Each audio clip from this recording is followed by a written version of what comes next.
നമസ്കാരം. കണ്ണൂർ ADM നവീൻ ബാബുവിന്റെ മരണം നടന്ന് 3 മാസങ്ങൾ തികയാൻ ദിവസങ്ങൾ മാത്രം ബാക്കി നിൽക്കുമ്പോൾ ഇപ്പോഴും ആ സംഭവത്തിൽ, ആ മരണത്തിൽ ദുരൂഹതയുണ്ട്. കേസിൽ CBI അന്വേഷണം ആവശ്യപ്പെട്ടുകൊണ്ടുള്ള കുടുംബത്തിന്റെ ആവശ്യത്തെ എതിർക്കുകയാണ് സംസ്ഥാന സർക്കാർ ഹൈക്കോടതിയിൽ ചെയ്തത്. അതിൽ നിന്നു തന്നെ കാര്യങ്ങൾ വ്യക്തമാണ്. എന്നാൽ അസ്വാഭാവികമായി ചില വെളിപ്പെടുത്തലുകൾ ചില വ്യക്തികൾ നടത്തിയിരുന്നു, ചില സംശയങ്ങൾ ഉന്നയിച്ചിരുന്നു. സംശയങ്ങളും ചോദ്യങ്ങളും ഉന്നയിക്കുന്നവരെ അടിച്ചമർത്തുന്ന ഒരു രീതിയാണ് കഴിഞ്ഞ കുറച്ചുകാലമായി നമ്മുടെ സർക്കാർ സ്വീകരിച്ചു വരുന്നത്. കണ്ണൂർ ADM നവീൻ ബാബുവിൻ്റെ മരണത്തെക്കുറിച്ചുള്ള നിർണായകമായ ചില വെളിപ്പെടുത്തലുകളുമായി കണ്ണൂർ സ്വദേശിനിയും പരിസ്ഥിതി സാമൂഹ്യ പ്രവർത്തകയുമായ വീണ മണി രംഗത്ത് വന്നിരുന്നു. ഇന്ന് നമ്മളോടൊപ്പം ഉള്ളത് വീണ മണിയാണ്. സ്വാഗതം. നമസ്തേ. കണ്ണൂർ ADM നവീൻ ബാബുവിനെ റെയിൽവേ സ്റ്റേഷനടുത്ത് ഇറക്കി വിടുകയും അദ്ദേഹം ഒരു ഓട്ടോറിക്ഷയിൽ കയറി പോകുന്നത് കണ്ടു എന്നുമാണ് അദ്ദേഹത്തിൻ്റെ ഡ്രൈവറായ ഷംസുദ്ദീൻ പറഞ്ഞത്, അല്ലേ? അതെ, അങ്ങനെയാണ് മാധ്യമങ്ങൾ അറിഞ്ഞത്. എന്നാൽ അതിൽ നിന്നും വ്യത്യസ്തമായി താങ്കൾ ചില ദൃശ്യങ്ങൾ കണ്ടിരുന്നു. എന്താണ് താങ്കൾ കണ്ടത്? ഷംസുദ്ദീൻ പറഞ്ഞിടയ്ക്ക് അവിടെ ഇറക്കിയിട്ടില്ല.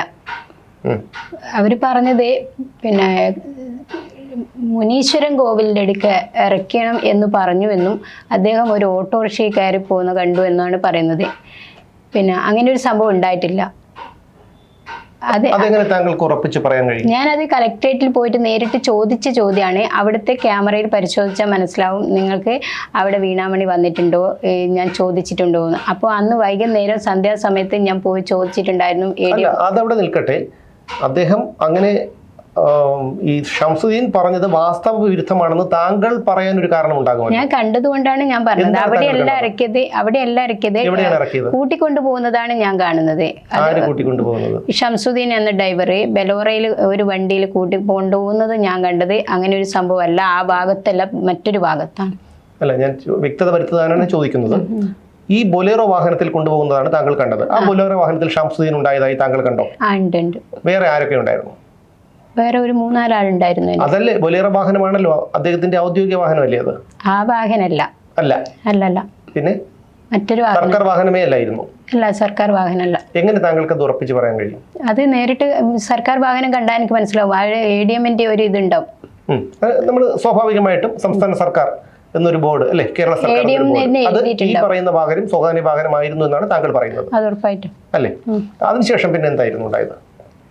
പിന്നീട് ഞാൻ പോയിട്ട് അവരോട് ചോദിച്ചു. എന്നായിരുന്നു മരണത്തിന് ശേഷം? മരണം കഴിഞ്ഞതിന് ശേഷം അന്ന് വൈകുന്നേരം, രാവിലെ ഇത് മരണപ്പെട്ടു എന്നല്ല വാർത്ത അറിയുന്നു.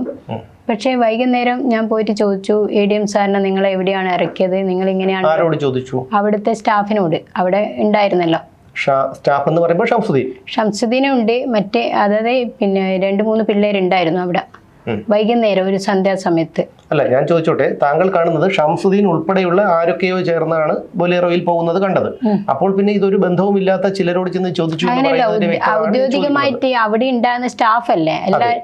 അപ്പോൾ ഡ്രൈവർ, ADMന്റെ ഡ്രൈവർ അവരോട് പറഞ്ഞിരിക്കുന്നത്, ഞാൻ ചോദിച്ചത് സാറ് മരണപ്പെട്ടപ്പോഴല്ലേ പോയി ചോദിക്കുന്നത്, സാറിന് എവിടെയായിരുന്നു ഇറക്കിയത്, ഷംസുദ്ദീൻ എങ്ങനെയാണ് പറഞ്ഞതെന്ന് ഞാൻ ചോദിക്കുന്നുണ്ട്. അപ്പോഴവർ പറയുന്നത് ഒരു ഓട്ടോറിക്ഷയിൽ കയറി പോകുന്നുണ്ട്, എന്നെ ഇറക്കണം എന്ന് പറഞ്ഞു. അതായത് മരണശേഷം താങ്കൾ ഷംസുദ്ദീനെ കണ്ട് ചോദിച്ചപ്പോൾ അദ്ദേഹം അങ്ങനെയാണ് പറഞ്ഞത്, അല്ലേ? പറയും. അപ്പം അവര് പറഞ്ഞിരിക്കുന്നത് പിന്നെ മുനീശ്വരൻ കോവിലിന്റെ അവിടെ ഇറക്കിയെന്നും ഒരു ഓട്ടോറിക്ഷയിൽ കയറിപ്പോയി എന്നൊക്കെ പറഞ്ഞത്. അങ്ങനെയല്ല സംഭവിച്ചതെന്ന് ഞാൻ അന്നേരം തന്നെ അവിടെ പറഞ്ഞിട്ടാണ് ഞാൻ ഇങ്ങോട്ട് വന്നത്. എന്നിട്ട് ഞാൻ പോലീസിൽ വിളിച്ചു പറഞ്ഞു, സാറിന്റെ മരണം SCPനെ വിളിച്ചു പറഞ്ഞിട്ടുണ്ടായിരുന്നു, അത് ദുരൂഹതയാണ്, അത് കൊന്നതാണ്, തൂങ്ങി മരിച്ചതെല്ലാം. താങ്കൾ യാദൃച്ഛികമായാണോ ഈ ദൃശ്യം കണ്ടത്, ബൊലേറോയിൽ കൊണ്ടുപോകുന്നത്? താങ്കൾ എവിടെ പോയിട്ട് വരികയായിരുന്നു? ഞാൻ അന്ന് എറണാകുളത്ത് നിന്ന് കണ്ണൂരേക്ക് പോകുന്നതായിരുന്നു. അന്ന് ഹൈക്കോടതിയിൽ പോയിരുന്നു ഞാൻ. അപ്പോൾ ആ ഹൈക്കോടതിയിൽ പോയിട്ട് വരുന്ന സമയത്ത് കണ്ടതാണ്. നവീൻ ബാബുവുമായി താങ്കൾക്ക് സൗഹൃദമുണ്ടായിരുന്നോ, മുൻപരിചയം ഉണ്ടായിരുന്നോ? ഒരു സാർ എന്ന ഒരു ബഹുമാനപ്പെട്ട നല്ലൊരു വ്യക്തി എന്ന നിലയിൽ അദ്ദേഹത്തിന്റെ സേവനങ്ങൾ നേരിട്ട് കണ്ടതുകൊണ്ട് നല്ല വ്യക്തികളോട് തോന്നുന്ന ബഹുമാനം, ആദരവ് ആ സാറിനോട് എനിക്കുണ്ടായിരുന്നു. അതുകൊണ്ടാണ് അദ്ദേഹവുമായിട്ട് നല്ലൊരു സൗഹൃദം ഉണ്ടായിരുന്നു, അല്ലേ? നല്ല വ്യക്തി ആയതുകൊണ്ട്. അതായത് ഭഗവാൻ ശ്രീരാമചന്ദ്ര പ്രഭുവിന്റെ സ്ത്രീകളുടെ നിഴൽ പോലും സ്പർശിക്കാത്തൊരു വ്യക്തി, അത്രയും നല്ലൊരു പ്രാതിനിധ്യം അദ്ദേഹത്തിനുണ്ട്. അദ്ദേഹം നല്ലൊരു വ്യക്തിയായിരുന്നു. മുമ്പ് പല കാര്യങ്ങളുമായി താങ്കളൊരു സാമൂഹ്യ പ്രവർത്തകയാണ്, പരിസ്ഥിതി പ്രവർത്തകയാണ്. അപ്പോൾ ഇതുമായി ബന്ധപ്പെട്ട് എന്തെങ്കിലും ആവശ്യങ്ങൾക്കൊക്കെ വേണ്ടി ഇദ്ദേഹത്തിന് പ്രായമുള്ളവരുടെ കേസുകൾ, അതായത് മക്കൾ നോക്കാത്തവരുടെ കേസെല്ലാം വരുന്ന സമയത്ത് അവരുടെ ഞാൻ കൂട്ടിക്കൊണ്ടു പോയിട്ടുണ്ട് സാറിൻ്റെ അടുത്ത്. ഇവരെ ഒന്ന് നല്ല രീതിയിൽ സംരക്ഷിക്കാൻ വേണ്ട സഹായങ്ങൾ പച്ചമഷി സാർ ഒരുപാട് ഒപ്പിട്ട് തന്നതുണ്ട്. പേപ്പർ എൻ്റെ വീട്ടിലും ഉണ്ട്, എനിക്ക് വേണ്ടിയിട്ടും തന്നിട്ടുണ്ട്, എൻ്റെ കയ്യിലുണ്ട്. അതിനുശേഷം മലയാലപ്പുഴയിൽ അദ്ദേഹത്തിന്റെ വീട്ടിൽ താങ്കൾ വന്നിരുന്നു. എന്നാണ് വന്നത്? മലയാലപ്പുഴയിൽ ഇവിടുന്ന് പോസ്റ്റ്മോർട്ടം ചെയ്തിട്ട് കണ്ണൂർ പൊതുദർശനത്തിന് വെച്ചില്ലല്ലോ. അപ്പോൾ കണ്ണൂരിലെ ജനങ്ങൾ അവിടെ ഇതിൻ്റെ യഥാർത്ഥ സത്യം പ്രതികരിക്കുമെന്ന് മനസ്സിലായതുകൊണ്ടാണ് CPM പാർട്ടി അവിടെ പെട്ടെന്ന് തന്നെ ഒഴിവാക്കി കൊടുത്തത്. അപ്പോൾ അതിൻ്റെ അകത്ത് നമ്മൾ വരുന്ന സമയത്ത് ആദ്യം മുതലേ തുടങ്ങുന്നതാണെങ്കിൽ മരണപ്പെട്ടത് മുതൽ പറയേണ്ട ഒരു വിഷയമാണത്. എന്താണ് പറയൂ? ഇപ്പം തൂങ്ങി മരിച്ചു എന്ന് പറയുന്നത് അത് ആരാണ് കണ്ടത്? അതിന് വ്യക്തമായ തെളിവുകൾ എങ്ങനെയാണ് അവിടെ വ്യക്തത വരുത്താൻ പറ്റുക? ഒരാൾ തൂങ്ങി മരിച്ചു എന്ന് പറഞ്ഞാൽ ആദ്യം ചെയ്യേണ്ടത്, സാധാരണ പോലീസുകാർ ചെയ്യുന്നത് പോലീസ് നായനെ കൊണ്ടുവന്നിട്ടാണ് ഇൻക്വസ്റ്റ് ഒക്കെ നടത്തുക. അപ്പൊ അങ്ങനെ ഒരു സംഭവം അവിടെ നടന്നിട്ടില്ല.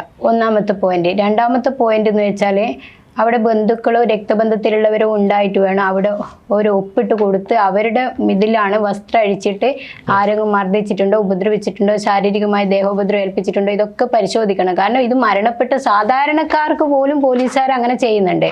അപ്പോൾ ഇത് നീതിമാനായ ഒരു ADM സാർ മരണപ്പെട്ടപ്പോൾ ഇന്നലെ ഇങ്ങനെ വിഷയങ്ങൾ ഉണ്ടായിട്ടും എന്തുകൊണ്ട് പോലീസ് നായകനെ കൊണ്ട് പരിശോധിപ്പിച്ചില്ല? കളക്ടറേറ്റിൽ അഭിമാനത്തിൽ അപകീർത്തിപ്പെടുത്തി അദ്ദേഹത്തിന് ചാനലിൽ ഒരു യൂട്യൂബ് ചാനൽ ഏതോ ചാനലിനെ കൊണ്ടുവന്നിട്ട് വല്ലാത്ത രീതിയിൽ അപകീർത്തിപ്പെടുത്തി. അപ്പോൾ BNS ദിവ്യയെ പറ്റി പറയുകയാണെങ്കിൽ അതൊക്കെ ഒരു ADM സാറിനെ പോലെ ഒരാൾ റിട്ടയർമെന്റ് ചെയ്ത് പോകുന്നതല്ല, അവർ സ്ഥലം മാറി പോകുന്നതാണ്. കണ്ണൂരിലെ സാഹചര്യങ്ങളോട് പൊരുത്തപ്പെട്ടു പോകാൻ പറ്റാത്തത് കൊണ്ട് അദ്ദേഹം സ്ഥലം മാറ്റി അദ്ദേഹം തന്നെ എഴുതി കൊടുത്തിട്ടാണ് പോകുന്നത്. ഇനിയെങ്കിലും എനിക്ക് സമാധാനത്തോടെ എൻ്റെ നാട്ടിൽ പോയി ജീവിക്കണം എന്ന് വെച്ചാൽ. അപ്പോൾ അവിടെ അദ്ദേഹം ചെയ്ത സേവനങ്ങളെ പറ്റി ആര് യൂട്യൂബിലോ എവിടെ വേണമെങ്കിലും കൊടുക്കാം, പക്ഷെ അദ്ദേഹം ചെയ്ത സേവനങ്ങളെ പറ്റിയല്ല അവിടെ പറയുന്നത്. ഇവിടെ ചെയ്തതുപോലെ പത്തനംതിട്ട ചെയ്യരുത് എന്നൊരു മെസ്സേജ് ദിവ്യ കൊടുക്കുന്നുണ്ട്.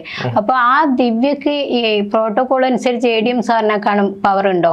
അല്ല, ഈ കണ്ണൂരിൽ ചെയ്തത് പത്തനംതിട്ടയിൽ ചെയ്യരുത് എന്ന് പറഞ്ഞത്, അതായത് പാർട്ടി എതിർക്കരുത് എന്നുള്ളൊരു മുന്നറിയിപ്പായിരുന്നു, മെസ്സേജ് താക്കീതായിരുന്നു. അപ്പൊ അത് അങ്ങനെ പറയുന്നുണ്ട്. പിന്നീട് 98,500 രൂപ വാങ്ങിച്ച് പ്രശാന്തിന്റെ കാര്യമൊക്കെ പറയുന്നുണ്ട് ദിവ്യ. അപ്പോൾ ഒരു ക്ഷണിക്കാത്ത വേദിയിൽ അവൾ വന്നിട്ട് ഒരുപാട് ഉദ്യോഗസ്ഥന്മാരുടെ മുന്നിൽ വെച്ച് അപകീർത്തിപ്പെടുത്തി, അഭിമാനത്തിൽ ക്ഷതേൽപ്പിച്ചു. അതുപോലെ തന്നെ ഇല്ലാത്ത വചനങ്ങൾ പറഞ്ഞ് അദ്ദേഹത്തിനെ മാനസികമായിട്ട് ഷൗട്ട് ചെയ്ത് സംസാരിച്ചു. എന്നിട്ടും അവിടുന്ന് തിരിച്ചു വരാൻ നോക്കും, അതും വിട്ടില്ല എന്നതല്ല അതിനകത്ത് അദ്ദേഹത്തിന് യൂട്യൂബിൽ കൂടിയോ ഏത് ചാനലിൽ കൂടി അദ്ദേഹത്തിനെ അപകീർത്തിപ്പെടുത്തിയിട്ട് ഇതാക്കി. അപ്പോൾ 4 BNS അദ്ദേഹത്തിന് വരുന്നുണ്ട്. ആ ചാനലുകാരനെതിരെ, അതായത് ദിവ്യ വാർത്തകൾ വന്നപ്പോൾ കണ്ണൂരിലെ ചാനലുകാർക്കെതിരെ കേസ് എടുത്തല്ലോ. അതായത് ദിവ്യയെ അപകീർത്തിപ്പെടുത്തി എന്ന് കാരണത്താൽ ചില മാധ്യമങ്ങൾക്കെതിരെ കേസ് എടുത്തു. അപ്പൊ ഈ ചാനലുകാർക്കെതിരെ കേസ് എടുത്തിട്ടുണ്ടോ? അതാണ് ഞാൻ ചോദിക്കുന്ന ചോദ്യം. അപ്പോൾ ആദ്യം ആ ചാനലുകാരനെതിരെ കേസ് എടുത്തിട്ടുണ്ടെങ്കിലല്ലേ പോലീസിന്റെ ധർമ്മം. ഇവിടെ പോലീസിനെ എനിക്ക് പറയാൻ പറ്റില്ല, CPM ഭരിക്കുന്നതാണ്. അവർ പറയുന്നതേ ഇവിടെ നടപ്പിലാക്കാൻ പറ്റുള്ളൂ. അതുപോലെ ഈ കണ്ണൂർ ജില്ലാ ആശുപത്രിയും തലശ്ശേരി ഇവിടെ മരണപ്പെട്ടയും ഒക്കെ സമീപത്തുണ്ടായിട്ടും പരിയാരം മെഡിക്കൽ കോളേജിലേക്ക് കൊണ്ടുപോയത്. ഈ പരിയാരം മെഡിക്കൽ കോളേജിലെ ജീവനക്കാരനാണ് ദിവ്യയുടെ ഭർത്താവ്, അല്ലേ? അതും പ്രശാന്തും അവിടുത്തെ ജീവനക്കാരൻ, പ്രശാന്തനും അവിടുത്തെ ജീവനക്കാരനാണ്. അപ്പോൾ ഈ 2 ആശുപത്രികളിലും പോസ്റ്റ്മോർട്ടം ചെയ്യാനുള്ള സൗകര്യങ്ങളും കാര്യങ്ങളൊക്കെ ഇല്ലേ? എല്ലാ ആശുപത്രിയിലും ഉണ്ട്. പക്ഷെ ഇവിടെ തന്നെ കൊണ്ടുപോയത് അവരുടെ ദുരൂഹതയെ വർദ്ധിപ്പിക്കുന്നുണ്ട്. ഇപ്പം ഇവിടെ ചാനലിൽ ഓരോ ആൾക്കാരും ചോദിക്കുന്ന ചോദ്യങ്ങൾ CPMന്റെ ആൾക്കാർ ഞാൻ പറഞ്ഞ കാര്യങ്ങൾക്ക് എതിരായിട്ടും പറഞ്ഞവരുണ്ട്, അനുകൂലിച്ച് പറഞ്ഞവരുണ്ട്. ഇവിടെ ജനങ്ങൾ ആദ്യം ഓർക്കണം, അവിടെ കണ്ണൂരിലെ കളക്ടറേറ്റിൽ ഞാൻ എപ്പോഴും പോകുന്നതും അവിടെ ഉണ്ടായ സംഭവങ്ങൾ എല്ലാം ഇദ്ദേഹത്തിനെ കൊന്നതാണ് ഇവർ എന്ന് എല്ലാ ഉദ്യോഗസ്ഥന്മാർക്കും അറിയാം. പക്ഷെ അവരുടെ നിലനിൽപ്പിന് വേണ്ടിയിട്ട് അവരെല്ലാവരും മിണ്ടാതിരിക്കുന്നു. ഞാൻ ഈ പറഞ്ഞ വാചകങ്ങൾ ഒരു സത്യസന്ധമായ ഒരു യൂട്യൂബ് ചാനൽ റിപ്പോർട്ടർ അത് പുറത്തുവിടാൻ കാരണം ആ കുഞ്ഞുങ്ങളെ ഓർത്തിട്ടും കോടതി ചോദിച്ച ചോദ്യം ഉണ്ടായിരുന്നു, കൊന്നത് ആണെന്ന് തെളിയിക്കാൻ നിങ്ങളുടെ കയ്യിൽ എന്താണ് തെളിവ് എന്ന്. ഞാൻ ചോദിക്കുന്ന കോടതിയോടാണ്, ബഹുമാനപ്പെട്ട നീതിപീഠത്തിനോട്, തൂങ്ങി മരിച്ചു എന്ന് തെളിയിക്കാൻ എന്ത് തെളിവാണ് ഈ കോടതിയിൽ പറയാൻ ഇവർ തന്നത്? ഒരാൾ തൂങ്ങി മരിച്ചു എന്ന് പറയണമെങ്കിൽ അതിന് വേണ്ട തെളിവുകൾ വേണ്ടേ? അവിടെ എന്ത് തെളിവാണ് കോടതിക്ക് കൊടുത്തിരിക്കുന്നത്? ഒരു തെളിവും കൊടുത്തില്ല. നൂല് പോലുള്ള ഒരു കയറിൽ തൂങ്ങി മരിച്ചു എന്ന് പറയാൻ അത്ര വിശ്വാസയോഗ്യമായ ജനങ്ങൾ പൊട്ടന്മാരൊന്നല്ല. അത് ഒന്നുകിൽ ആ പ്ലാസ്റ്റിക് കയർ ബലമുള്ളതാണെങ്കിൽ പൊട്ടിട്ട്, ബലമില്ലാത്തതാണെങ്കിൽ പൊട്ടി വീഴും, ബലമുള്ളതാണെങ്കിൽ കഴുത്ത് മുറിഞ്ഞു പോകും. അതിന്റെ അടയാളങ്ങളൊന്നും സാറിന്റെ കഴുത്തിനൊന്നും ഞാൻ കണ്ടില്ല. പിന്നെ തൂങ്ങി മരിച്ചിട്ട് എന്തിനാണ് ബന്ധുക്കൾ വരുന്നതിന് മുമ്പ് പരിയാരം മെഡിക്കൽ കോളേജിൽ തന്നെ മാറ്റിയത്? അടുത്ത് ഹോസ്പിറ്റലുകളിൽ 2 എണ്ണം ഉണ്ട്. അപ്പൊ അവിടെ മാറ്റാതെ പിന്നെ എന്തിനാണ് പരിയാരത്തേക്ക് കൊണ്ടുപോയത്? മൂന്നാമത്തെ ചോദ്യം ഇനിയും ഉണ്ട്. ബന്ധുക്കൾ വന്ന് ഒപ്പിടാതെ ദേഹപരിശോധന നടത്താണ്ട് ആണല്ലോ ഇവര് അവിടെ നിന്ന് മാറ്റിയത്. അപ്പം ഈ മുറി പൂട്ടുമ്പോൾ ആ സാറിന്റെ എങ്ങനെയാണ് താക്കോൽ എവിടുന്നാണ് കിട്ടിയത്? ആരാണ് താക്കോൽ ഏൽപ്പിച്ചത്? ഇവിടുത്തെ ഡ്രസ്സുകൾ ഇതൊക്കെ അവിടെ നിന്ന് മാറ്റാൻ ആരാണ് ഓർഡർ ഇട്ടത്? ഇതൊക്കെ ചോദ്യങ്ങളല്ലേ, ഒരു സാധാരണക്കാർക്ക് കിട്ടേണ്ട ഒരു ഉത്തരങ്ങളല്ലേ? അതിനൊന്നും ഒരു വ്യക്തമായ ഉത്തരവില്ല. ബോഡി കൊടുക്കുമ്പോൾ ഇവിടുത്തെ ലഗേജുകളും എല്ലാ സാധനങ്ങളും ഒന്നിച്ച് MV ജയരാജൻ കൊടുത്തു വിട്ടതായിട്ടാണ് എനിക്കറിയാൻ കഴിയുന്നത്. അദ്ദേഹം നാട്ടിലേക്ക് കൊണ്ടുവരാൻ കരുതിയിരുന്ന ബാഗുകളും മറ്റ് സാധനങ്ങളും ഒക്കെ ബോഡിയോടൊപ്പം കൊടുത്തു വിടുകയായിരുന്നു ചെയ്തത് അല്ലേ?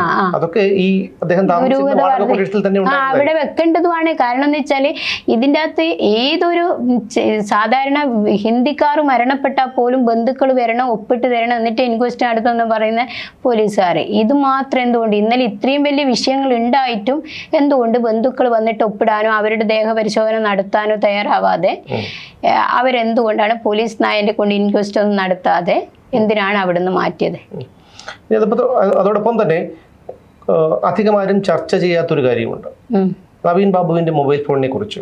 അത് ഞാൻ സംസാരിച്ചതാണ്. സാറിന്റെ ഫോൺ കോളുകൾ പരിശോധിച്ചാൽ ഇത് ADM സാറിന്റെ വൈഫിനോട് നേരിട്ട് പോയിട്ട് ഞാൻ ആദ്യത്തെ തവണ സംസാരിച്ചതാണ്. അതായത് ഒരു മരണം നടന്ന ആ വ്യക്തി എങ്ങനെയാണ് മരിച്ചത്, ലാസ്റ്റ് കോള് വരും, അതിൻ്റെ അകത്ത് മനസ്സിലാവും. അതായത് അദ്ദേഹത്തിന്റെ കോളുകൾ പരിശോധിക്കാം, അതായത് ശശിയുടെ ഫോൺ കോൾ പരിശോധിക്കാം, ദിവ്യയുടെ ഫോൺ കോൾ പരിശോധിക്കാം, അവിടെ പ്രശാന്തിന്റെ ഫോൺ കോളുകൾ, ദിവ്യയുടെ ഭർത്താവിന്റെ ഫോൺ കോൾ പരിശോധിക്കണം. അതേപോലെ തന്നെ ഇതിനകത്ത് ഗോവിന്ദൻ മാഷ്, MV ജയരാജ്, ഗോവിന്ദൻ മാഷിന്റെ മകന്റെ ഫോൺ കോളുകൾ, ശ്യാമള എന്ന അവരുടെ വൈഫിന്റെ ഫോൺ കോളുകൾ, ഇതെല്ലാം പരിശോധിക്കണം. അല്ല, ഞാൻ ചോദിച്ചോട്ടെ, ഇപ്പോ ADM മരിച്ചു എന്നുള്ളത് ഒരു യാഥാർത്ഥ്യമാണ്. അവിടെ എങ്ങനെയാണ് ഈ CPM പാർട്ടി സെക്രട്ടറിയുടെയും, ശരി അദ്ദേഹത്തിന്റെ അത് പോട്ടെ, അദ്ദേഹത്തിന്റെ ഭാര്യയുടെയും മകന്റെയും ഒക്കെ ഫോൺ പരിശോധിക്കണമെന്ന് നിങ്ങൾ പറയുന്നതിന്റെ തളിപ്പറമ്പില് 2 മരണങ്ങൾ ഇതിനു മുമ്പ് നടന്നിട്ടുണ്ടായിരുന്നു. സാറ് മരണപ്പെടുന്നതിന്റെ ഒരു ഏകദേശം 1 മാസമൊക്കെ മുമ്പ്. ഏതൊക്കെ മരണങ്ങളാണ്? ഷാജൻ, അവരുടെ അതല്ലാണ്ട് വേറെ തന്നെ ഉണ്ട്. ഈ സാറ് മരണപ്പെട്ടതിന് 1 മാസം ഏകദേശം മുമ്പ് ഒരു കമ്പനി വ്യവസായിന്റെ ഒരു ഇതുണ്ടായിരുന്നു. അപ്പൊ ഈ മരണങ്ങളൊക്കെ നടന്നപ്പോ അവരിത് തൂങ്ങി മരണം എന്നാക്കി മാറ്റി. അതായത് ഇപ്പോ എന്റെ തലക്കും അവര് വിലയിട്ട് വെച്ചു ഏത് സമയത്തും. അതിലേക്ക് നമുക്ക് വരാം. അപ്പൊ അതിനു മുമ്പ് ADMന്റെ വീട്ടിൽ, മലയാലപ്പുഴയിലെ വീട്ടിൽ നിങ്ങൾ വന്നു. അതെന്താണ്? അടക്കം കഴിഞ്ഞതിന് ശേഷമാണോ? എല്ലാ ബോഡി ദഹിപ്പിക്കുന്നതിന് മുമ്പ്, അവിടെ വീട്ടിൽ ബോഡി കൊണ്ടുവരുന്നതിന് മുമ്പ്, പത്തനംതിട്ട പൊതുദർശനത്തിന് വെക്കുന്നതിന് മുമ്പ് രാവിലെ ഒരു 6-6:30 ആകുമ്പോഴേക്ക് ഞാൻ സാറിന്റെ വീട്ടിലെത്തിയിട്ടുണ്ട്. നിങ്ങൾ എത്തിയിരുന്നു? സാറിന്റെ അനുജന്റെ വീട്ടില്. ഒരു മിനിറ്റ്, നിങ്ങൾ എത്തിയിരുന്നു? ഞാൻ എത്തിയിരുന്നു. അതിനുശേഷമാണ് ബോഡി കൊണ്ടുവന്നത് അല്ലേ? അദ്ദേഹത്തിന്റെ അനുജൻ അഡ്വക്കേറ്റ് പ്രവീൺ ബാബു, അദ്ദേഹത്തോട് നിങ്ങൾ സംസാരിച്ചു? അദ്ദേഹത്തിന്റെ വീട്ടിന്റെ അകത്തിരുന്നിട്ട് സാറിനോട് ഞാൻ പറഞ്ഞു. എന്താണ് സംസാരിച്ചത്? ഈ സാറിന്റെ മരണം ദുരൂഹതയുണ്ട്, സാർ അതൊന്ന് അവിടുത്തെ പൊതിഞ്ഞു വെച്ചിരിക്കുന്ന ആ പൊതിയൊന്ന് അയച്ചു വെച്ചിട്ട് ഒന്ന് എങ്ങനെയാണ് മരണപ്പെട്ടത്, ദേഹത്ത് മുറിവോ ചതവോ എന്തെങ്കിലും ഉണ്ടോ, അതിൻ്റെ ദുരൂഹത മാറ്റണം, ഇതിനകത്ത് പോസ്റ്റ്മോർട്ടം നടത്തിയിട്ടുണ്ടോ ഇല്ലയോ എന്ന് റീപോസ്റ്റ്മോർട്ടം നടത്തണം എന്നൊക്കെയാണ് ഞാൻ സാറിനോട് ആവശ്യപ്പെട്ടത്. അപ്പോൾ സാർ എന്നോട് ആവശ്യപ്പെട്ടത് ഇവിടുത്തെ കേരളത്തിലെ എല്ലാ ഹോസ്പിറ്റലുകളും ഇവിടെ CPM ഭരിക്കുന്നതല്ലേ, അപ്പോൾ പിന്നെ അതിൻ്റെ അകത്ത് എന്ത് ഇതാണ് ഉണ്ടാവുക എന്ന് ചോദിച്ചു. അപ്പോൾ സാറ് അങ്ങനെ ചോദിച്ചപ്പോൾ ഞാൻ സാറിനോട് പറഞ്ഞ മറുപടി, ഇവിടെ ഷെർസി മാഡം ഹൈക്കോടതി ജഡ്ജാണ്, ഓവറുടെ അനിയത്തി, ഈ റിട്ടയർഡ് ആണ് ഷെർസി മാഡം. ഷെർസി മാഡത്തിൻ്റെ സഹോദരി ഷെർലി മാഡം ഉണ്ട്, ഷെർലി വാസു. ദിവ്യ നമ്മുടെ സൗമ്യ വധക്കേസിലെല്ലാം ഉള്ള നല്ല ഫോറൻസിക് സർജൻ ആയിരുന്നു. അവരുടെ സത്യസന്ധമായിട്ടുള്ള ഒരുപാട് മരണങ്ങളുടെ ദുരൂഹത അവർ കൊടുത്തിട്ടുണ്ട്. അപ്പോൾ അത്രയും നല്ല ഒരു മാഡത്തിന് അവരുടെ സാന്നിധ്യത്തിൽ മറ്റൊരു ഹോസ്പിറ്റലിൽ, പ്രത്യേകിച്ച് ഞാൻ എടുത്തു പറഞ്ഞ അമൃത ഹോസ്പിറ്റൽ തന്നെയാണ്. കാരണം എന്ന് വെച്ചാൽ അവരങ്ങനെ എന്നോട് ചോദിക്കുമ്പോൾ ഞാൻ പറഞ്ഞതാണ്. അപ്പം അങ്ങനെ ചെയ്തുകൂടെ എന്ന് ചോദിച്ചു. അപ്പോഴത്തേക്ക് അവിടെ ഞാൻ പറഞ്ഞ ഇത് അതിനെ ഖണ്ഡിക്കാൻ വേണ്ടിയിട്ട് അവര് ആരോ പാർട്ടിക്കാർ വിളിച്ച് സംസാരിക്കുന്നു. ജനലിന്റെ ഉള്ളിൽ കൂടി ഇത് കേട്ട പോലെ എന്തോ ഉണ്ടായിട്ടുണ്ട്, ദുരൂഹതകൾ അതിനകത്ത് ഉണ്ടാവുന്നുണ്ട്. അപ്പൊ നിങ്ങള് പ്രവീൺ ബാബുവിനോട് സംസാരിക്കുന്നത് പുറത്തു നിന്ന് ആരോ കേട്ടു? അവിടെ ഒട്ടാകെ 5 or 6 ഗുണ്ടകളെ ഉള്ളൂ, മറ്റാരും വരുത്തുന്നേ അവിടത്തേക്ക് വരുന്നില്ല. ഗുണ്ടകളെന്ന് പറയാൻ കാരണം? എന്നോട് ഗുണ്ടകളാണ് അവിടെ നിന്ന് ഇറങ്ങിപ്പോകാനൊക്കെ. അദ്ദേഹത്തിന്റെ ബോഡി കൊണ്ടുവരുന്നതിന് മുമ്പ് മുന്നില് അവിടെ ജനങ്ങളെയൊന്നും അവിടത്തേക്ക് കയറ്റുന്നില്ല. അവിടെ പാർട്ടിക്കാരാണെന്നാണ് നിങ്ങൾ പറയുന്നത്, അവര് തടയുകയാണ് ചെയ്തത് അല്ലേ? എന്നിട്ട് എന്താ മലയാലപ്പുഴ മോഹൻ എന്ന് പറയുന്ന ആളിനെ കുറിച്ച് താങ്കൾ? പിന്നീട് വരുന്നത് മലയാലപ്പുഴ സാറിനെ അവിടുന്ന് മാറ്റുന്നേ. അവിടെ വേറെ അവിടെ ആ സാറിന്റെ ഉദ്യമം എന്ന് പറഞ്ഞാല് അദ്ദേഹം വിചാരിക്കുന്നത്, എന്നോട് പറഞ്ഞിട്ടുണ്ട് 12:40 വരെ ഭാര്യനെ എഴുത്തുമേനെ വിളിച്ചിട്ടുണ്ട്. അപ്പോൾ തൂങ്ങി മരണാണെന്ന് അവരെ വിശ്വസിപ്പിക്കുന്നത്. കണ്ണൂരിന്റെ ദുഷ്ടലാക്കോടുള്ള CPM-ന്റെ പ്രവർത്തനമൊന്നും ആ സാറിനൊന്നും അറിയില്ല. അപ്പൊ അവര് വിചാരിക്കുന്നത് ഇത് തൂങ്ങി മരിച്ചതാണെന്ന് വിചാരിക്കുന്നത്, ചാറ്റ് ചെയ്തിട്ടുണ്ടെന്നല്ലേ പറയുന്നത് 12:40 വരെ. ഞാൻ ചോദിക്കുന്ന ചോദ്യം, ഏതെങ്കിലും ഒരു ഗുണ്ടകളുടെ മുന്നിൽ വെച്ച് ഭാര്യയെ വിളിക്കാൻ പറ്റുമോ?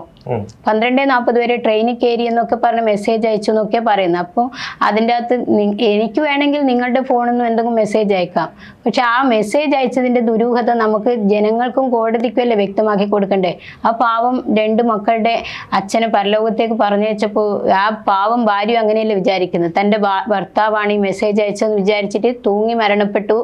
ദിവ്യയുടെ ഈ മാനസിക അഗാധത്തിലാണ്, അങ്ങനെ വിശ്വസിപ്പിച്ചു അവര്. അതായത് അദ്ദേഹത്തെ ഏതെങ്കിലും ഒരു ഭീഷണിയുടെ മുന്നിൽ നിർത്തിക്കൊണ്ടാണ്, അല്ലെങ്കിൽ ഏതൊക്കെയോ ഗുണ്ടകൾ മുന്നിൽ നിൽക്കുമ്പോൾ അവരുടെ നിർബന്ധത്തിന് വഴങ്ങിയാണ് താൻ ട്രെയിനിൽ കയറിയെന്നും അത് സാറ് ചെയ്തതാണെന്ന് എനിക്ക് തോന്നുന്നില്ല. അത് ചിലപ്പോ ഒരു ഗുണ്ടകൾ അതായത് ആ ഭീഷണിയിൽ ഗുണ്ടകൾ ഭീഷണിപ്പെടുത്തിയത് കൊണ്ടാണ് താൻ ട്രെയിനിൽ കയറി ഇരിക്കുകയാണെന്നും പുലർച്ചെ എത്തുമെന്നും നവീൻ ബാബു പറഞ്ഞത് എന്നാണ് താങ്കളുടെ അനുമാനം? എന്റെ അനുമാനം അല്ലെ. ഇനി എന്തിനായിരിക്കാം, അതായത് നവീൻ ബാബു ഒരു പാർട്ടി കുടുംബാംഗമാണ്. അതായത് അദ്ദേഹം പലരോടും, അതായത് സർവീസിൽ ഒരാൾക്ക് പോലും അദ്ദേഹത്തെക്കുറിച്ച് മോശമായി പറയാനൊന്നുമില്ല. അങ്ങനെ വരുമ്പോൾ എന്തിനാണ് ഇദ്ദേഹത്തെ കൊലപ്പെടുത്തേണ്ട ആവശ്യം CPM-ന്? CPM കൊന്നതല്ലെങ്കിൽ എന്തിനാണ് ബോഡി പെട്ടെന്ന് കണ്ണൂർ പൊതുദർശനത്തിന് വെക്കാതിരുന്നത്? അവിടെ പൊതുദർശനത്തിന് നവീൻ സാറിന്റെ ബോഡി വെച്ചില്ല, ഒന്നാമത്തെ കാരണം. രണ്ടാമത്തെ കാരണം, പത്തനംതിട്ടയിൽ അവിടെ ഒരു 10 മിനിറ്റ് അങ്ങനെ വെച്ചിട്ടുള്ളൂ പൊതുദർശനത്തിന്. മൂന്നാമത്തെ കാരണം, പെട്ടെന്ന് അവരെ ദൗത്യം ഏൽപ്പിച്ച പോലെ അവിടെ പെട്ടെന്ന് ബോഡി കത്തിക്കാനാണ് അവർ ശ്രമിച്ചത്. അപ്പൊ പിന്നെ എന്തിനാണ് അവർ ഭയക്കുന്നില്ലെങ്കിൽ മലയാലപ്പുഴ മോഹൻ എന്നോട് വന്നിട്ട് ചോദിക്കുന്നത്, എന്റെ ബാഗൊക്കെ ചെക്ക് ചെയ്യുന്നത്, എന്റെ ബാഗിനെ കുറിച്ച് ഒന്ന് വ്യക്തമായി പറയൂ, എന്താണെന്ന് സംഭവിച്ചത്? മലയാലപ്പുഴ ദേവീ ക്ഷേത്രത്തിന്റെ മുൻവശത്തുള്ള അവിടെയാണ് മലയാലപ്പുഴ മോഹന്റെ വീട്. അപ്പൊ നിങ്ങൾക്ക് എങ്ങനെ അറിയാം? ഞാനത് അന്വേഷിച്ചു. എന്നോട് ഫൈറ്റ് ഒരാൾ എവിടെയാണെന്ന് ഞാൻ അന്വേഷിക്കണ്ടേ? ശരി. അല്ല, അദ്ദേഹം ഒരു പാർട്ടിയുടെ നേതാവാണ്, അദ്ദേഹത്തിന്റെ വീടൊക്കെ നമ്മൾ അന്വേഷിക്കേണ്ട കാര്യം ഉണ്ട്. അതെന്ന് വെച്ചാല് എന്റെ വസ്ത്രം പരിശോധിക്കാനും എന്റെ കയ്യിൽ പെൻ ക്യാമറ ഉണ്ടോ, നവീനെ കൊല്ലുന്ന വീഡിയോസ് നിന്റെ കയ്യിലുണ്ടെന്നൊക്കെ പറഞ്ഞിട്ട് ഫൈറ്റ് ഒരാളാണ്. അതായത് പ്രവീൺ ബാബുവിനോട് നിങ്ങൾ സംസാരിച്ചു കൊണ്ടിരുന്നപ്പോൾ ഒളിഞ്ഞു നിന്ന് കേട്ട മറ്റാരൊക്കെയോ ഇദ്ദേഹത്തെ കാര്യം ധരിപ്പിക്കുകയും ഇവരൊക്കെ എത്തി നിങ്ങളെ ശാരീരികമായും മാനസികമായും ഉപദ്രവിക്കുകയും നിങ്ങളെ കയ്യിൽ ഹിഡൻ ക്യാമറ ഉണ്ടെന്നും മറ്റും പറഞ്ഞുകൊണ്ട് നിങ്ങളെ ഭീഷണിപ്പെടുത്തുകയും ഒക്കെ ചെയ്തു എന്നാണ് അവരെന്നെ ചോദിക്കുന്നത്. ചോദ്യം, നവീൻ ബാബുവിനെ കൊല്ലുന്ന വീഡിയോ നിങ്ങളെ കയ്യിലുണ്ടെങ്കിൽ അത് എടുക്കുന്ന പറയുന്നത്. അപ്പൊ അവർക്ക് അത് മുൻകൂട്ടി അറിയുന്നത് കൊണ്ടല്ലേ അവർ ചോദിക്കുന്നത്. അവിടുന്ന് പിന്നീട് ഫൈറ്റ് പിന്നീട് എന്നോട് ഇറങ്ങി പോകാൻ അയാളാണ് പറയുന്നത്, നവീൻ മലയാലപ്പുഴ മോഹൻ ആണ് പറയുന്നത്. ഇപ്പൊ ഇറങ്ങണം, പിന്നെ ഇവിടെ നിൽക്കാൻ പറ്റത്തില്ല, ബോഡി കത്തിക്കേണ്ടതാണെന്ന്. അതായത് ഞാനത് ബോഡി പരിശോധിച്ചിട്ട് പോസ്റ്റ്മോർട്ടം ചെയ്തിട്ടേ ഞാൻ ഇവിടുന്ന് പോകുന്ന പറഞ്ഞത്, ഞാൻ പറഞ്ഞത്.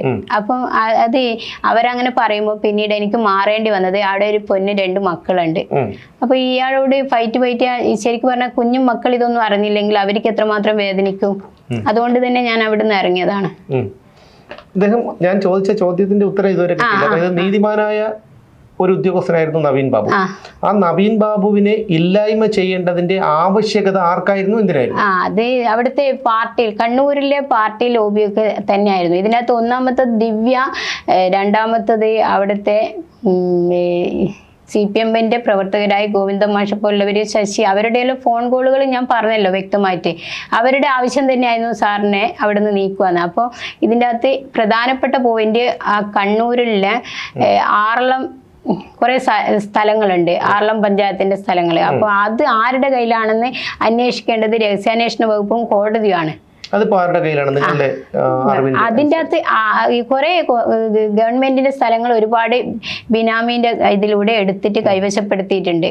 അപ്പോൾ അതിൻ്റെ അകത്ത് എന്തിനാണ് ഈ ഭയം, അവിടെ എന്തിനാണ് നവീൻ സാറിനെ കൊന്നത് എന്നതിന്റെ ചോദ്യത്തിൽ ഉത്തരം കിട്ടുന്നത് ഒന്ന് ചെങ്ങളായി പഞ്ചായത്തിന്റെ ഭാഗങ്ങൾ ഇപ്പോൾ ആരുടെ കയ്യിലാണ്, ആർളം പഞ്ചായത്തിന്റെ ഭാഗങ്ങൾ ആരുടെ കയ്യിലാണ്, അതുപോലെ തന്നെ തളിപ്പറമ്പ് രാജരാജേശ്വരി ക്ഷേത്രമുണ്ട്, അതുപോലെ വൈദ്യനാഥ ക്ഷേത്രമുണ്ട്, അതുപോലെ തൃച്ചംബര ക്ഷേത്രം. ഈ ഭാഗങ്ങൾ 1000 ഏക്കർ സ്ഥലം അത് സർക്കാരിൻ്റെ ആയിട്ടുണ്ട്. ആ ഭാഗങ്ങളുടെ ഈ ഭൂമിയൊക്കെ ഇപ്പം മറ്റാരുടെയോ കയ്യിലുണ്ട് എന്നാണ് എൻ്റെ അറിവ്. എന്നോട് മറ്റുള്ളവർ പറഞ്ഞ അറിവാണ്. അതിൻ്റെ സത്യസന്ധത ദൂരീകരിക്കേണ്ടത് കോടതിയാണ്, ഇവിടുത്തെ ന്യായാധിപന്മാരാണ്. നിങ്ങളൊരു സാമൂഹ്യ പ്രവർത്തകയാണ്. വിവരാവകാശം ചോദിച്ചപ്പോഴൊന്നും ലഭ്യമല്ല എന്ന മറുപടി ഇവിടുത്തെ സർക്കാർ തന്നത്. അതായത് ഈ നിങ്ങൾ ഈ പറയുന്ന ഭൂമിയുടെയൊക്കെ ഉടമസ്ഥാവകാശം ആർക്കാണെന്ന് ബന്ധപ്പെട്ട വകുപ്പുകളിൽ നിങ്ങൾ വിവരാവകാശ നിയമപ്രകാരം ചോദിച്ചിരുന്നു. കിട്ടിയ ഉത്തരങ്ങൾ ലഭ്യമല്ല. അതായത് 2018 പ്രളയത്തിൽ മുഖ്യമന്ത്രിയുടെ ദുരിതാശ്വാസ നിധിയിലേക്ക് കിട്ടിയ പണം ഏതൊക്കെ രീതിയിൽ ചെലവഴിച്ചു എന്നുള്ള ചോദ്യത്തിന് ലഭ്യമല്ല. എത്ര കിട്ടി? ലഭ്യമല്ല. വിദേശത്തുനിന്ന് എത്ര കിട്ടി? ലഭ്യമല്ല. വിവരങ്ങൾ ലഭ്യമല്ല.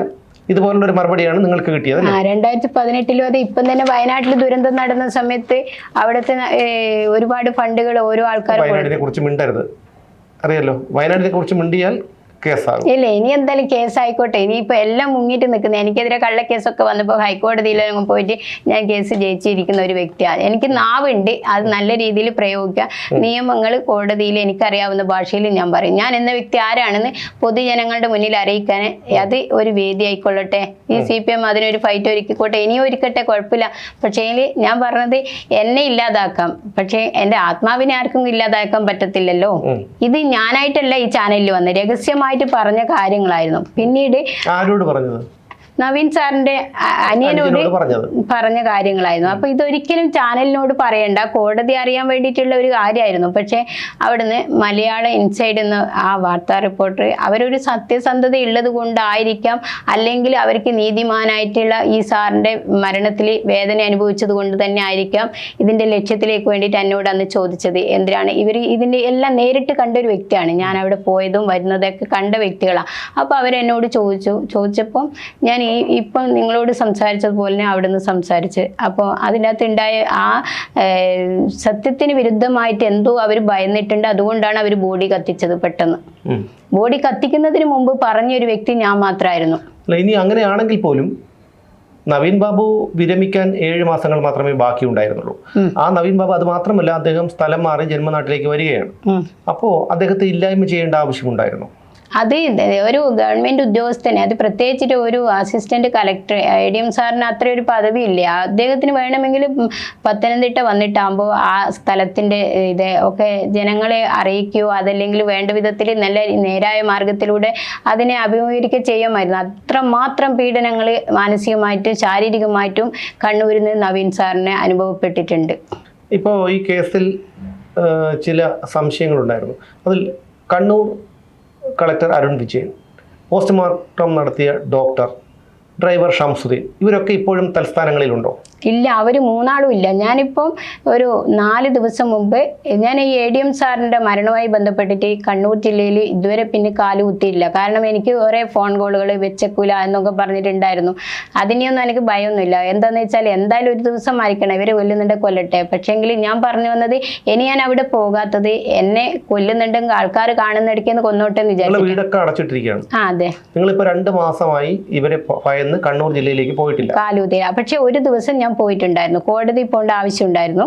അങ്ങനെ ഞാൻ പോയപ്പോൾ അന്ന് കളക്ടറേറ്റിലും പോയി. ഞാൻ എന്തിനാ പോയ കളക്ടറേറ്റിൽ എന്ന് ചോദിച്ചാൽ അവിടെ ഒരു വയസ്സായ ഒരു വൃദ്ധനെ മക്കൾ നോക്കാത്തൊരിതുണ്ടായിരുന്നു. അപ്പോൾ അങ്ങനെ പോയി. അപ്പോൾ 2 കുഞ്ഞുങ്ങളാണ് അദ്ദേഹത്തിൻ്റെ മക്കളൊന്നല്ല, 2 കുട്ടികളാണ് അവിടെ കളക്ടറേറ്റിൽ എത്തിക്കുന്നത്. അപ്പോൾ അവിടെ കളക്ടറും ഇല്ല, അവിടെ ഒരു ADM ഇല്ല, പിന്നെ ആ ആൾക്ക് നീതിയും കിട്ടില്ല. അപ്പം ഞാൻ അവിടെ എന്നെ വിളിച്ച് പറഞ്ഞതിൻ്റെ അടിസ്ഥാനത്തിൽ ഞാൻ ആ കളക്ടറേറ്റിൽ പോയി ആ പോപ്പിന് വേണ്ട ചായയും പൈസ ഓട്ടോൻ്റെ ഒക്കെ മേടിച്ചു കൊടുത്ത് എന്നിട്ട് ഞാൻ പറഞ്ഞു, അവരുടെ ഉദ്യോഗസ്ഥന്മാരുടെ മുമ്പിൽ വെച്ച് ഞാൻ പറഞ്ഞു, ഒരു ഇത്രയും നല്ലൊരു ADM സാറിനെ കൊന്നതാണ്, ഇവിടുന്ന് നീതിയൊന്നും കിട്ടില്ല, അതുകൊണ്ട് നമുക്ക് RDO കോടതി പോകാമെന്ന് പറഞ്ഞിട്ട് ആ വ്യക്തിനെ, ആ വയസ്സായ അപ്പൂപ്പനെ കൂട്ടി താഴെ വന്ന് ഒരു ഓട്ടോക്കാരനെ വിളിച്ചിട്ട് ഞാൻ പറഞ്ഞു യൂട്യൂബിലൂടെ ഞാൻ ഗൂഗിൾ പേ ചെയ്തു തരാം, നിങ്ങൾ ഇവരുടെ പൈസ, അവർ 160 രൂപ എന്ന് പറഞ്ഞു, അത് ഞാൻ ചെയ്തു കൊടുക്കുകയും ചെയ്തു ആ പാവത്തിന്. എന്നിട്ട് ആ കുഞ്ഞുങ്ങൾ 2 മക്കൾ +2കാരാണ്, അവർ വേറെ ആവശ്യത്തിന് അവിടെ വന്നെയായിരുന്നു, ആരും ആ അപ്പൂപ്പനെ സഹായിക്കാനില്ലാത്തതുകൊണ്ട്. അപ്പോൾ അവിടെ അതിൻ്റെയൊക്കെ ക്യാമറയിൽ കാണാൻ പറ്റും. അങ്ങനെ ഒരു പ്രാവശ്യം ഞാൻ പോയിട്ടുണ്ട്. പിന്നെ കൂത്തുപറമ്പ് കോടതിയിൽ പോകേണ്ട ആവശ്യം ഉണ്ടായിരുന്നു. അങ്ങനെ ഈ അത്യാവശ്യമായതുകൊണ്ട് ഞാൻ നിങ്ങളെ കാണുന്നത് വളരെ ഭയചകിതയായ ഒരു സാഹചര്യത്തിലാണ്. അതായത് നിങ്ങൾ വിളിച്ചപ്പോഴും അങ്ങനെ തന്നെയാണല്ലോ. ഞങ്ങൾ പലതവണ ബന്ധപ്പെട്ടപ്പോഴും അവർക്ക് ഭയമായിരുന്നു. ഇപ്പോൾ തന്നെ ഞങ്ങൾ അവരെ കണ്ടത് തിരുവനന്തപുരം നഗരത്തിൽ ഒരുപാട് ആൾക്കാർ തിങ്ങി നിറഞ്ഞു നിൽക്കുന്ന ഒരു സ്ഥലത്ത് വെച്ചാണ്. കാരണം അവിടെ നിന്ന് മാറാൻ അവർക്ക് ഭയമാണ്. കാരണം തന്നെ ആരെങ്കിലും അപായപ്പെടുത്തുമോ എന്നുള്ള ഒരു ഭയം അവരെ വേട്ടയാടുന്നുണ്ട്.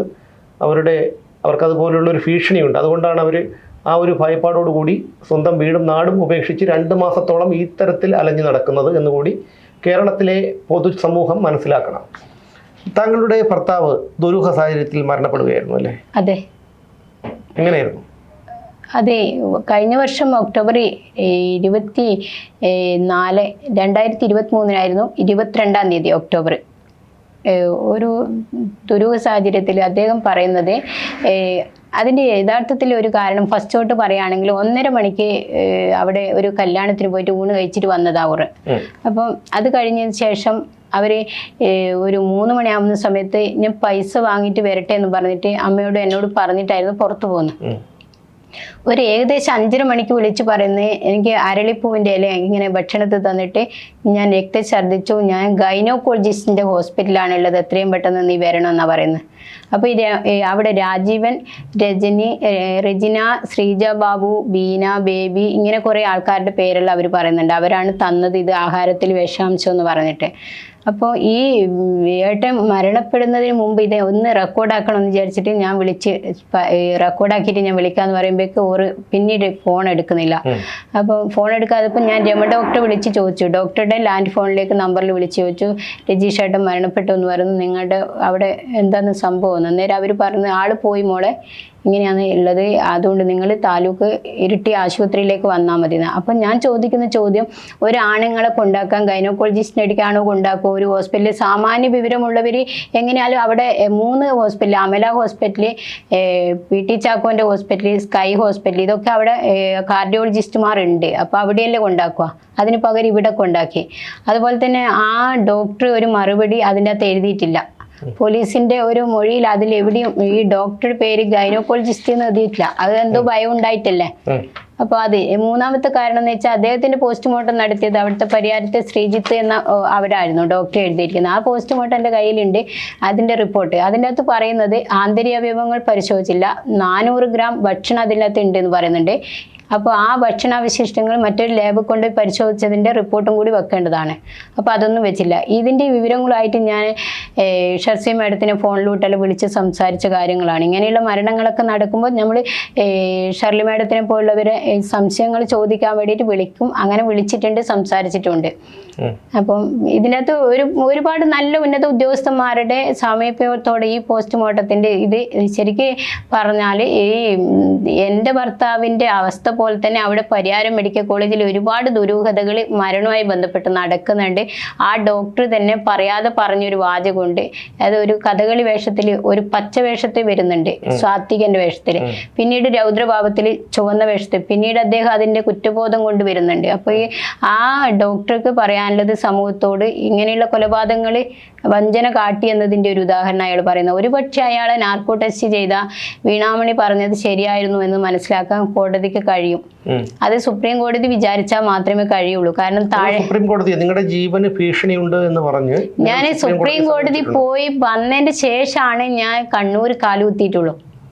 അത് നിങ്ങൾ എന്നോട് ചോദിച്ചത് കൊണ്ട് പറയുന്ന ഒരു കാര്യം. ഇവിടെ പറയാനുള്ളത്, കുറെ ആൾക്കാർ, പാർട്ടി ആൾക്കാർ ഇങ്ങനെയൊക്കെ പറയുന്നുണ്ട്, അവളെ വെച്ചക്കൂല, ഇങ്ങനെ വെച്ചക്കൂല എന്നൊക്കെ പറയുന്നുണ്ട്. പക്ഷേങ്കിൽ ഞാനായിട്ട് ഉണ്ടാക്കിയ വിഷയമല്ല. 2 പൊന്നു മക്കൾ, ADM സാറിൻ്റെ മക്കൾക്ക് നീതി കിട്ടണം, ഇതിൻ്റെ സത്യാവസ്ഥ മനസ്സിലാക്കണം എന്ന് വിചാരിച്ചിട്ട് രഹസ്യമായി പറഞ്ഞ കാര്യങ്ങൾക്ക് ചില ആൾക്കാർ അത് പറയേണ്ടി വന്നു. അത് ചാനലിൻ്റെ മാധ്യമധർമ്മം എന്ന് വിചാരിക്കാം. കാരണം ഹൈക്കോടതി ചോദിച്ചത് തൂങ്ങി മരണം അല്ല എന്ന് തെളിയിക്കാൻ നിങ്ങളുടെ കയ്യിൽ എന്ത് തെളിവാണ് ആണുള്ളത്. അപ്പോഴാണ് ഈ വിവരം കൊടുക്കുന്നത്. അതുപോലെ തന്നെ ഈ നവീൻ സാറിൻ്റെ ഒരു ബന്ധുവുണ്ട് അഡ്വക്കേറ്റ്, അവരാണ് ഇനവെയറിൽ രക്തക്കറ കണ്ടു എന്നതിൻ്റെ പോസ്റ്റ്മോർട്ടം റിപ്പോർട്ടും പോലീസിന്റെ റിപ്പോർട്ടും തമ്മിൽ വ്യത്യാസം കണ്ടിട്ട് അവരെ പ്രതികരിച്ചിട്ട് സംസാരിക്കുന്നത്. അതിലൂടെയാണ് ഞാൻ പറഞ്ഞത് ശരിയായിരുന്നു എന്ന് പറഞ്ഞിട്ട് അവർ വാർത്ത കൊടുത്തത്. അല്ല, അതെൻ്റെ പെർമിഷൻ ഇല്ല. പക്ഷേ ഞാൻ ആ കുട്ടികൾക്ക് വേണ്ടിയിട്ട് അത് ഒരു നല്ല കാര്യം, ആ കുട്ടികൾക്ക് വേണ്ടി എൻ്റെ ജീവൻ പോയാലും കുഴപ്പമില്ല. കാരണം എന്നാലും ആ സത്യസന്ധനായ നീതിമാൻ്റെ ആ മരണം എങ്ങനെയാണ് ഈ ലോകം അറിയണം. അത്രേ ഉള്ളൂ. ഈ കണ്ണൂർ അദ്ദേഹം വളരെ പ്രിയപ്പെട്ടവനായിരുന്നു സർവീസിലുള്ളവർക്കും പൊതുജനങ്ങൾക്കും എല്ലാം. അപ്പം അദ്ദേഹത്തിൻ്റെ മൃതദേഹം പൊതുദർശനത്തിന് വെച്ചില്ല. കാരണം കോടിയേരി സഖാവിൻ്റെ അന്ത്യാഭിലാഷമായിരുന്നു അദ്ദേഹത്തിൻ്റെ തട്ടകമായ പ്രവർത്തന മണ്ഡലമായ തിരുവനന്തപുരത്ത് അദ്ദേഹത്തിൻ്റെ ബോഡി പൊതുദർശനത്തിന് വയ്ക്കണമെന്ന്. എന്നാൽ ആരൊക്കെയോ ചേർന്ന് അതിന് വിസമ്മതിച്ചു. അതിനുശേഷം അദ്ദേഹത്തിൻ്റെ ചരമവാർഷികത്തിൻ്റെ ദിനത്തിൽ അദ്ദേഹത്തിൻ്റെ ഭാര്യ ഇക്കാര്യം വെളിപ്പെടുത്തി. അതിൻ്റെ പ്രതികാര നടപടികൾ ആ കുടുംബം നേരിടേണ്ടി വരികയും ചെയ്തു. അതുപോലെ ഈ നവീൻ ബാബുവിനെ അവസാനമായ ഒരു നോക്ക് കാണണമെന്ന് കണ്ണൂരിലെ സാധാരണക്കാരായ ജനങ്ങളും സഹപ്രവർത്തകരും ഒക്കെ ആഗ്രഹിച്ചിരുന്നു. അപ്പോൾ പൊതു ദർശനത്തിന് വെക്കാതിരുന്നത് കൊണ്ട് അവിടെ താങ്കൾ ഒരു കണ്ണൂർകാരിയാണ്, അതുകൊണ്ടാണ് ചോദിക്കുന്നത്, എങ്ങനെയായിരുന്നു പൊതുജനങ്ങളുടെ വികാരം, സഹപ്രവർത്തകരുടെ വികാരം? എന്തായാലും അവിടെ പ്രദർശനത്തിന് അദ്ദേഹത്തിന്റെ ബോഡി വെച്ചിട്ടുണ്ടെങ്കിൽ ആ ദുരൂഹത ആ സ്പോട്ടിന് തന്നെ ആ കലക്ടറൊക്കെ അടികിട്ടിട്ടുണ്ടാവും നാട്ടുകാരുടെ. കാരണം എന്ന് വെച്ചാൽ അവിടെ ഇപ്പം മുങ്ങി നടക്കുന്ന ഷംസുദ്ദീൻ ഉണ്ട്, ഡോക്ടർ ഉണ്ട്. അവിടുത്തെ ഈ ഷംസുദ്ദീൻ എന്ന് പറയുന്ന ഡ്രൈവറാണ്. ഞാൻ പറഞ്ഞു ഉച്ചാരണം ശരിയല്ല എന്നൊക്കെ പറഞ്ഞിട്ട് കുറച്ച് ആൾക്കാർ വിവരിച്ചിട്ടുണ്ട്. അപ്പോൾ ഡ്രൈവർ എന്ന് പറയാനുള്ള സാമാന്യ മര്യാദയൊക്കെ എൻ്റെ നാവിനുണ്ട്. എൻ്റെ വിദ്യാഭ്യാസ ഇത്രയാന്ന് കോടതിയിൽ വന്ന തെളിയിച്ചു തരാം. പിന്നെ അതുകൊണ്ട് ഈ പറയുന്ന ആൾക്കാരോടൊന്ന് പറയൂ, എന്റെ വിദ്യാഭ്യാസ യോഗ്യത കോടതിയിൽ വന്ന് തെളിയിക്കാം, അതാണ് നല്ലത്. കാരണം എന്ന് വെച്ചാൽ എനിക്കെതിരെ പ്രതികരിച്ച് കള്ളനാണയമാണെന്നും പോലീസ് എന്നെ ഏൽപ്പിച്ചിട്ടാണ് ഞാനിവിടെ വന്നത് എന്നും ഒരു അഡ്വക്കറ്റായ CPM-ന്റെ സഖാവ്, അതായത് അച്യുതാനന്ദ സാറിന്റെ PA ആണെന്ന് തോന്നുന്നു, അഡീഷണൽ പ്രൈവറ്റ് സെക്രട്ടറി ആയിരുന്നു. പക്ഷേ താങ്കളുടെ തെറ്റിദ്ധാരണയാണ്. കാരണം അഡ്വക്കേറ്റ് KM ഷാജഹാനെ കുറിച്ച് എനിക്ക് വ്യക്തിപരമായി വളരെ നന്നായി അറിയാവുന്ന ഒരാളാണ്. അതുകൊണ്ട് താങ്കൾ കരുതുന്നത് പോലെ അദ്ദേഹം ഒരു പ്രലോഭനങ്ങൾക്കോ ഭീഷണികൾക്കോ വഴങ്ങുന്ന ഒരാളല്ല. അല്ല, അദ്ദേഹം അങ്ങനെ അല്ലെങ്കിൽ ഒരു സ്ത്രീയെ പറ്റി ഒന്നുകിൽ കോടതിയിൽ, അതായത് ഹൈക്കോടതിയിൽ സ്ത്രീയും പുരുഷനും ഒരുപോലെ അല്ല, പുരുഷനല്ലേ സംസാരിച്ച, അപ്പൊ സ്ത്രീ എന്നല്ലേ പറയാൻ പറ്റും. ദിവ്യയും ഞാനും ആണെങ്കിൽ അത് അവിടെ വരുന്ന വിഷയം അല്ല, അങ്ങനെയല്ല ഞാൻ പറഞ്ഞത്. ഇവിടെ അതായത് ഒരു അഡ്വക്കറ്റ് ആയിരുന്ന ആ ആള് പറയാ ചെയ്യുന്നത് വീണാമണി കള്ളനാണയം പോലീസ് ഏൽപ്പിച്ചു എന്നൊക്കെ പറഞ്ഞിട്ട് ഞാൻ പറഞ്ഞ പരാമർശങ്ങളെ വളച്ചൊടിച്ചുകൊണ്ട് സംസാരിക്കുന്നുണ്ട്. അവരുടെ യൂട്യൂബിൽ വീണാമണിനെ വെച്ച് പൈസയാക്കാനാണോ എന്നാണ് ഞാൻ അദ്ദേഹത്തിനോട് ഇന്നലെ വൈകുന്നേരം വിളിച്ച് ചോദിച്ച ചോദ്യം. അയാൾക്ക് ഒരു മാന്യത ഞാൻ കൊടുത്തതായിരുന്നു, പക്ഷെ അത് മുഴുവൻ പോയി. ഞാൻ ഇപ്പോഴും താങ്കളോട് വ്യക്തിപരമായി പറയുകയാണ്. അതായത് ഒരു പ്രലോഭനങ്ങൾക്കും ഭീഷണികൾക്കും വഴങ്ങാത്ത ഒരാളാണ് അഡ്വക്കേറ്റ് KM ഷാജഹാൻ. ഒരുപക്ഷെ അദ്ദേഹത്തിന് എന്തെങ്കിലും ഒരു തെറ്റിദ്ധാരണയായിരിക്കാം, അല്ലെങ്കിൽ നിങ്ങളുടെ തെറ്റിദ്ധാരണയായിരിക്കാം.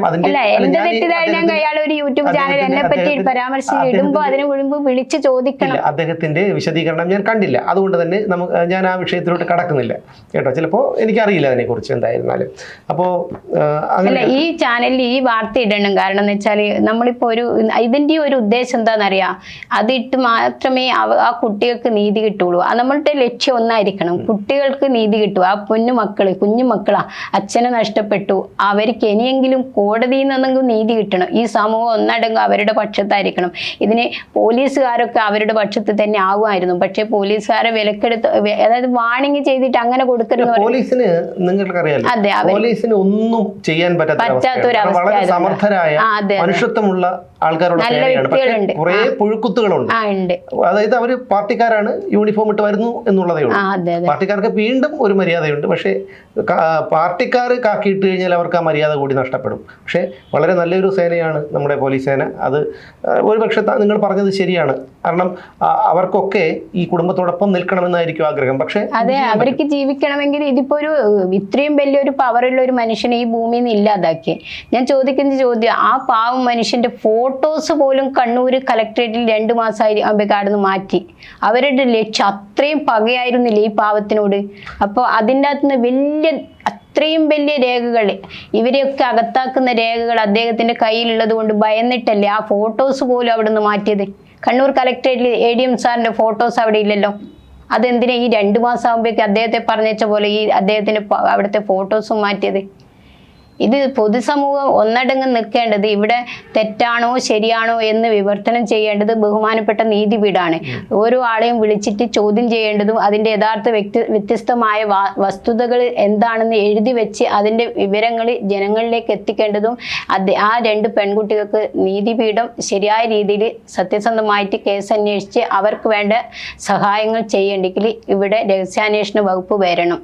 അതിനുവേണ്ടിയാണ് ഇത്രയും ഞാൻ ഇപ്പോൾ ആദ്യം റിസ്ക് എടുത്ത് ഈ ചാനലിൽ വന്നത്. ഒരു കാര്യം കൂടി ചോദിച്ചോട്ടെ, അതായത് നമ്മൾ നേരത്തെ വിഷയം സംസാരിച്ചതാണ്. അദ്ദേഹത്തിൻ്റെ മൊബൈൽ ഫോൺ കിട്ടിയപ്പോൾ ഡാറ്റ ഉണ്ടായിരുന്നു, അത് ഫോർമാറ്റ് ചെയ്തിരുന്നു. സാധാരണ ഇത്തരം സംഭവങ്ങളിൽ ഫോർമാറ്റ് ചെയ്താണ് കൈ കിട്ടാറ്, അങ്ങനെയാണോ? അതിനെക്കുറിച്ച് എന്തെങ്കിലും അറിയാമോ? ഇനിയിപ്പോൾ അദ്ദേഹത്തിന്റെ തെളിവുകളൊക്കെ നശിപ്പിച്ചിട്ടുണ്ടാവും. ഇവിടെ പത്രവാർത്ത കണ്ടു അദ്ദേഹത്തിന്റെ സ്ത്രീ വിഷയം എന്നൊക്കെ.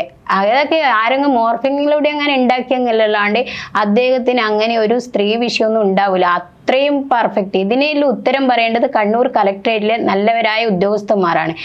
അവിടെ ഒരുപാട് ലേഡീസ് അവിടെ വർക്ക് ചെയ്യുന്നുണ്ട്. അപ്പോൾ അവരോടൊക്കെ എത്രമാത്രം സത്യസന്ധമായിട്ടും നല്ല രീതിയിൽ അവരുടെയൊക്കെ മനസ്സിൽ ആ സാറ് പോയി പ്രവർത്തിച്ച എല്ലാ ജോലി സ്ഥലത്തും ആ സേവനം ചെയ്ത നല്ല മനുഷ്യൻ, ഒരു ദൈവികമായ കയ്യൊപ്പുള്ള മനുഷ്യൻ, അദ്ദേഹം എത്രമാത്രം സത്യസന്ധനാണെന്ന് അവിടുത്തെ ജനങ്ങൾക്ക് അറിയാം. ഇതിനെ ഞാൻ പറയുന്നത് ഈ പാവം മനുഷ്യനെ കൊന്നവരെ എന്തായാലും ദൈവം വിടുന്നില്ല, ആര് വിട്ടാലും. അത് എന്തായാലും ആ കുഞ്ഞുങ്ങളുടെ ശാപം അത് ആ മലയാളപ്പുഴ അമ്മ തന്നെ അത് കൊടുക്കും. ഞാൻ അവിടെ പോയി സത്യം ചെയ്ത് പറഞ്ഞൊരു വാചകമുണ്ട്. എന്നെ അവിടുന്ന് മലയാളപ്പുഴ മോഹൻ അവിടുന്ന് ഒഴിവാക്കിയ സമയത്ത് ആ ദേവീൻ്റെ തിരുനടയിൽ പോയി പറഞ്ഞിട്ടുണ്ട്, 41 ദിവസത്തിനിടയ്ക്ക് ഇതിൻ്റെ സത്യാവസ്ഥ തെളിയണം, ഞാനവിടെ പൊങ്കാല സമർപ്പിക്കാം അമ്മയെന്ന്.